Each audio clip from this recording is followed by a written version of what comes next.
Hello students, welcome to Kartar education centre. बच्चों, मैं Veena PGT sociology आपका स्वागत करती हूँ आज की क्लास में। और आज हम इस क्लास में पढ़ेंगे समुदाय और वन संरक्षण के बारे में। ये है आपका सेकंड लेसन, वन एवं वन्य जीव संरक्षण।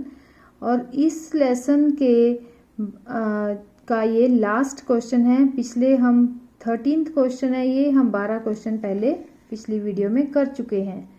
तो ये क्वेश्चन क्या है कि समुदायों के द्वारा वनों के संरक्षण के लिए क्या प्रयत्न किए गए हैं। ये आपकी टेक्स्ट बुक का 23rd क्वेश्चन है। जिन लाइनों को अंडरलाइन किया हुआ है वही कॉपी में लिखना है और ये अपने आप एक सुंदर आंसर बनेगा। आंसर यहाँ से स्टार्ट होता है कि वन हमारे देश के कुछ मानव प्रजातियों के आवास भी हैं। कुछ मानव प्रजातियों के रहने का घर है वन। भारत के कुछ क्षेत्रों में तो स्थानीय समुदाय सरकारी अधिकारियों के साथ मिलकर अपने आवास स्थलों के संरक्षण में जुटे हुए हैं। तो उनके आवास स्थल क्या है? जंगल, वन, जिसको बचाने के लिए वो सरकारी अधिकारियों के साथ मिलकर कार्य कर रहे हैं। तो इसी के अंतर्गत पहला उदाहरण है सरिस्का बाग रिजर्व।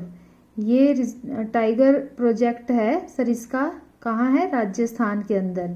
इसके अंदर जो लोग रहते हैं वो वन्य जीव रक्षण अधिनियम, इस अधिनियम के तहत उन्होंने खनन का कार्य बंद करवाया है ताकि इस काम को बंद करवाकर वनों को बचाया जा सके। क्षेत्र में लोग स्वयं वन्य जीव आवास की रक्षा करते हैं और सरकार की ओर से कोई भी हस्तक्षेप यानी कि कोई दखल अंदाजी को वो स्वीकार नहीं करते। दूसरा उदाहरण है राजस्थान के अलवर जिले का, जिसमें 5 गांव के लोगों ने मिलकर 1200 हेक्टेयर वन भूमि, जंगल की भूमि को भैरव देव डाकव सेंचुरी घोषित कर दिया है। यानी कि अब यहाँ पर ना तो शिकार किया जा सकता है, ना ही कोई बाहर का व्यक्ति इसके अंदर आ सकता है और घुसपैठ कर सकता है। नेक्स्ट पॉइंट है थर्ड, हिमालय में प्रसिद्ध जो चिपको आंदोलन चलाया गया था। चिपको आंदोलन तुम्हें पता है कि वहाँ के जो निवासी थे उन्होंने जब पेड़ों को कटने से बचाना था तो वो वृक्षों के साथ चिपक गए, जिससे कि पेड़ों को कटने से बचाया गया था। तो ये आंदोलन जो था वो कई क्षेत्रों पर कामयाब नहीं रहा जंगलों को बचाने के लिए।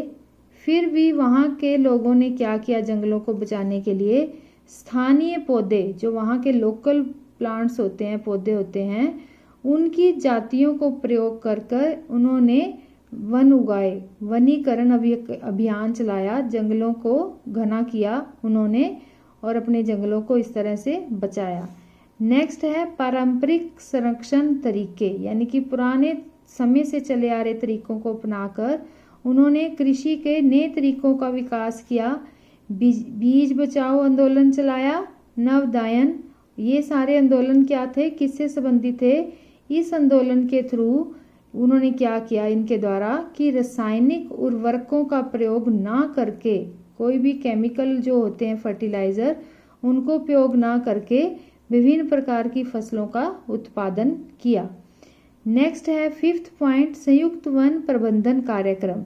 ये जो है ये छोटा सा क्वेश्चन भी पूछा जाता है कि संयुक्त वन प्रबंधन कार्यक्रम क्या है, और इस बड़े क्वेश्चन का ये भी आंसर है। तो संयुक्त वन प्रबंधन कार्यक्रम के द्वारा क्षरित वन जो थे उनको प्रबंध किया गया, वनों को बचाया गया, पुनर्निर्माण किया गया स्थानीय समुदायों के द्वारा वनों का। इसके अंदर स्थानीय समुदाय क्या थे? वहाँ के जो लोग थे उन्होंने इसमें विशेष कार्य किया। ये कार्यक्रम कब स्टार्ट हुआ था? 1988 में। और सबसे पहले किसने ये प्रस्ताव रखा? उड़ीसा राज्य में, उड़ीसा के अंदर इसका प्रस्ताव रखा गया था। इसके अंतर्गत क्या किया जाता था कि जो वनों का नुकसान हुआ है उनको बचाया जाता था, उसके लिए काम किया जाता था। और गांव के स्तर पर ही कुछ संस्थाएं बनाई गई। किसके अंतर्गत? इस प्रोग्राम के अंतर्गत, संयुक्त वन प्रबंधन कार्यक्रम के अंतर्गत गांव के स्तर पर संस्थाएं बनाई गई, जिसमें ग्रामीण और वन विभाग के अधिकारी, गांव के और जंगल के जो अधिकारी थे वो मिलकर काम करते थे।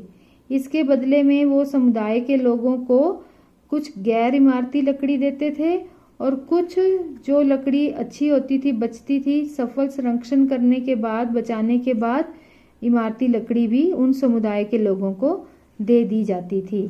तो इस तरह से एंड में आप लिखोगे निष्कर्ष, भारत में पर्यावरण के विनाश और पुनर्निर्माण के लिए हमें क्या सीख मिलती है कि स्थानीय लोगों के साथ मिलकर प्राकृतिक संसाधनों को हमें बचाना चाहिए, प्रबंधन करना चाहिए और स्थानीय समुदायों को फैसले लेने के लिए अभी जो है इसमें देरी है कि उन लोगों को फैसले लेने का अधिकार मिले। अभी तक फैसले कौन करता है? सरकार। लेकिन जो भी विकास प्रक्रियाएं चलती हैं वो ऐसी प्रक्रियाएं होनी चाहिए, ऐसे काम होने चाहिए कि जनमानस का ध्यान रखा जाए, पर्यावरण का ध्यान रखा जाए और आर्थिक रूप से जिसमें हमें फायदा हो। तो यहाँ तक क्वेश्चन का आंसर है और इसको हम शॉर्ट में कैसे लिखेंगे?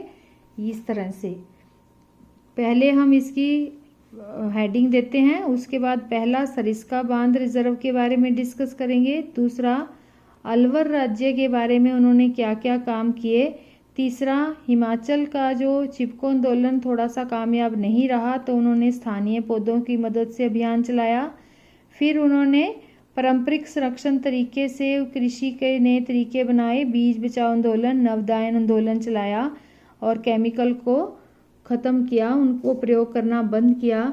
फिफ्थ पॉइंट है संयुक्त वन प्रबंधन कार्यक्रम। ये टॉपिक जो है इतना बड़ा ही, ये 2-3 नंबर का क्वेश्चन आता है, इंपॉर्टेंट है, छोटे क्वेश्चन भी पूछे जाते हैं इसके अंदर से। और लास्ट में हम लिखेंगे निष्कर्ष। तो मुझे उम्मीद है कि आपको ये ज़रूर समझ आया होगा। आपने इस तरह से अपनी कॉपी में लिखना है और इसको याद करना है। Thank you, have a nice day, God bless you all.